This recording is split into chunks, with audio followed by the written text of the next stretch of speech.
अब यहाँ बिटकॉइन जिस रेंज की तरफ मूव कर रहा है ना, ये बिटकॉइन की मेन हर्डल है। यहीं पे दोस्तों हमारा 50 मूविंग एवरेज भी अगर आपको दिख रहा हो तो ये अलाइन हो रहा है। 50 मूविंग एवरेज दोस्तों बेयर और बुल मार्केट के लिए एक बहुत बड़ा इंडिकेटर है। जिस टाइम ये क्रॉस होगा तो फिर यहाँ पे आप समझ जाना कि मार्केट जो है बहरहाल एक पहला कदम जो है उठा चुकी है मेगा पॉजिटिविटी की तरफ, जो बिटकॉइन को ऑल टाइम हाई की तरफ लेके जाए। बट जब तक ऐसा नहीं होता, जिसके चांसेस ज्यादा हैं इस टाइम, तो बिटकॉइन मेरे भाइयों इसको जो है एक बड़ी रेजिस्टेंस के तौर पर जो है बहरहाल देखेगा। और यहाँ पे ये रेंज जो बनती है ना, अगर मैं आपको एक्जैक्टली बताऊं तो 86 से लेकर तकरीबन ये आपकी 88 के अराउंड जो है पूरी रेंज बनती है। और यहां तक जो है बहरहाल बिटकॉइन के लिए एक कह सकते हैं कि रूम भी बाकी है। अगर आपको दिखाऊं थोड़ा सा नीचे टाइम फ्रेम करके डेली के अंदर, वहां पे आपको प्रॉपर समझ में आएगा। तो ये देखो, आपको दिख रहा होगा कि बिटकॉइन जो है एक चैनल में ट्रेड कर रहा है। ओवरऑल दोस्तों यहां पर ना मैं कुछ इस टाइप की मूव एक्सपेक्ट कर रहा हूं कि यहां बिटकॉइन जो है थोड़ा सा यहां पे इस तरीके से नीचे आ सकता है और फिर इस सपोर्ट से दोबारा जो है इस तरीके से आपको ऊपर जाता हुआ दिख सकता है। ओवरऑल यहां पर अगर नीचे आता है तो हम यहां पर जो है अपने बाइंग बिड लगाएंगे। 76 से लेकर 78 का जो एरिया है ना, यहां मैं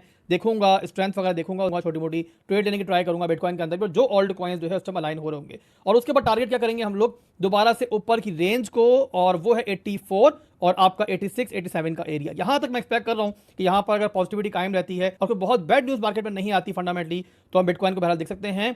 और उसके बाद दोस्तों फिर यहां पर जो है ना हम पहुंच जाएंगे 50 मूविंग एवरेज की उस बड़ी रेंज के अंदर, कि जहां से फिर जो है फाइनली मैं एक्सपेक्ट कर रहा हूं कि आसपास जो है उसी के हम इस तरीके से जो है एक ड्रॉप जो है बहरहाल देखेंगे, जो काफी एक क्विक और काफी बड़ा ड्रॉप जो है हो सकता है। बहरहाल शॉर्ट टर्म के अंदर जब तक बिटकॉइन 76,000 की जो सपोर्ट है, 76 से लेकर 73 की पूरी सपोर्ट है, जब तक ये होल्ड है बिटकॉइन बहरहाल शॉर्ट टर्म के लिए पॉजिटिव है और स्टिल जो है अपनी अपवर्ड मूव के अंदर है। मैक्रो के अंदर बिटकॉइन जो है स्टिल आपका डाउन ट्रेंड में, बट शॉर्ट टर्म के अंदर बहरहाल जो मूवमेंट चल रही है फंडामेंटल्स की वजह से और कुछ टेक्निकल्स की वजह से, वो अभी के लिए बहरहाल जो है पॉजिटिव है तब तक कि जब तक हमारी सपोर्ट होल्ड है। बट जिस टाइम ये टूटेगी तो फिर उस टाइम आपने समझ जाना है कि पार्टी जो है ओवर है। तो उसके बाद फिर जो है आप लोगों ने रेडी रहना है कि भाई आपको जो है साइड पे बैठना पड़ेगा।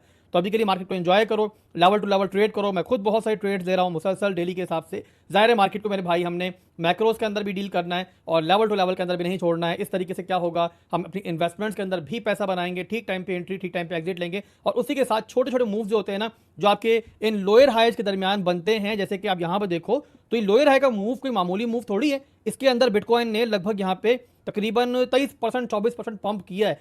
तो अगर हम यही वेट करते रहेंगे कि भाई मार्केट नेगेटिव है, मार्केट बेरिश है, तो ज़ाहिर हम ऐसे मूव्स मिस करेंगे। इसी रीजन की वजह से 60,000 के ऊपर मैंने ऐलान कहा था कि बिटकॉइन, इथेरियम, सोलाना जो मेजर कॉइन्स हैं मैं इनके अंदर एंट्रीज बना रहा हूं। और बेचना मैंने कब था, जब बिटकॉइन ने अपना 81 से लेकर 82,000 का जो एरिया है, यानी कि जो सीएमई गैप का एरिया है, उस तक आना था। तो बहरहाल दोस्तों मार्केट जो है वहां तक आ चुकी है और अब जो मूवमेंट चल रही है मेरे हिसाब से बोनस है।